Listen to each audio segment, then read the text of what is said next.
पुणे नाशिक सरळ रेल्वे प्रकल्पाचा मुद्दा पुन्हा एकदा ऐरणीवर आला आहे। विधान परिषदेचे आमदार सत्यजित तांबे यांनी या रेल्वे प्रकल्पाला मंजुरी मिळावी यासाठी आता आरपारची लढाई सुरू करण्याचा इशारा दिला आहे। क्रांती दिन अर्थात 9 ऑगस्ट रोजी सकाळी 9 वाजता पुणे नाशिक महामार्गावर ठिकठिकाणी चक्काजाम आंदोलन करण्यात येणार असल्याची घोषणा त्यांनी केली आहे। या आंदोलनामुळे केंद्र सरकारवर दबाव वाढण्याची शक्यता व्यक्त केली जात आहे। पण पुणे नाशिक रेल्वे प्रकल्प नेमका का महत्त्वाचा आहे? सत्यजित तांबे यांनी चक्काजाम आंदोलनाची घोषणा का केली? या रेल्वे मार्गामुळे कोणत्या भागांचा विकास होऊ शकतो आणि या आंदोलनाचा पुढे काय परिणाम होऊ शकतो? या सर्व प्रश्नांची उत्तरं आजच्या व्हिडिओमध्ये जाणून घेणार आहोत। नमस्कार, मी तन्वी आणि तुम्ही पाहत आहात सत्ता मंच, बातमी नव्हे तर बातमी मागचं विश्लेषण।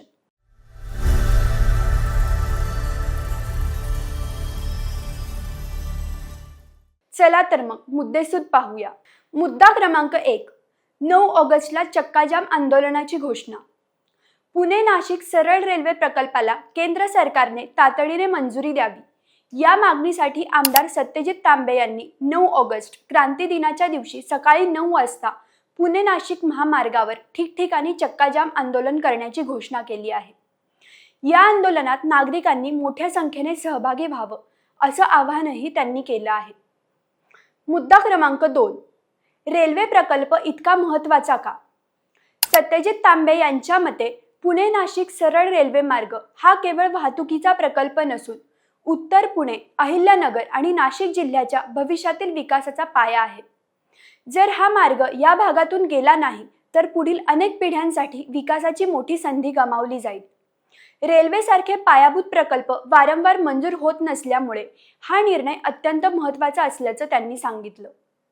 मुद्दा क्रमांक 3, केंद्र सरकारकडे नेमकी काय मागणी? तांबे यांनी सांगितले की रेल्वे प्रकल्पाबाबत केंद्र सरकारकडून वेगवेगळे संकेत मिळत असले तरी स्थानिक नागरिकांची मागणी स्पष्ट आहे।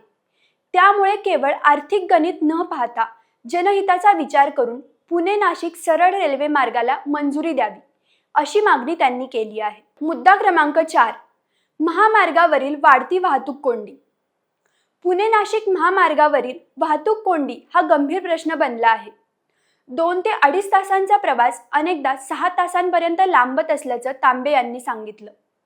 खराब रस्ते, वाढती वाहने आणि सततची वाहतूक कोंडी यामुळे प्रवाशांना मोठ्या गैरसोयींचा सामना करावा लागत असल्याचं त्यांनी अधोरेखित केलं।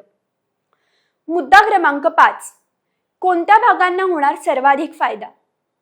सिन्नर, संगमनेर, जुन्नर, नारायणगाव, मनसर, चाकण आणि खेड या भागातील हजारो विद्यार्थी, नोकरदार, व्यापारी आणि उद्योगांशी संबंधित नागरिक दररोज पुणे नाशिक दरम्यान प्रवास करतात।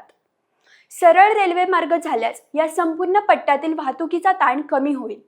तसेच उद्योग, शिक्षण, रोजगार आणि पर्यटनालाही मोठी चालना मिळू शकते असा विश्वास सत्यजित तांबे यांनी व्यक्त केला।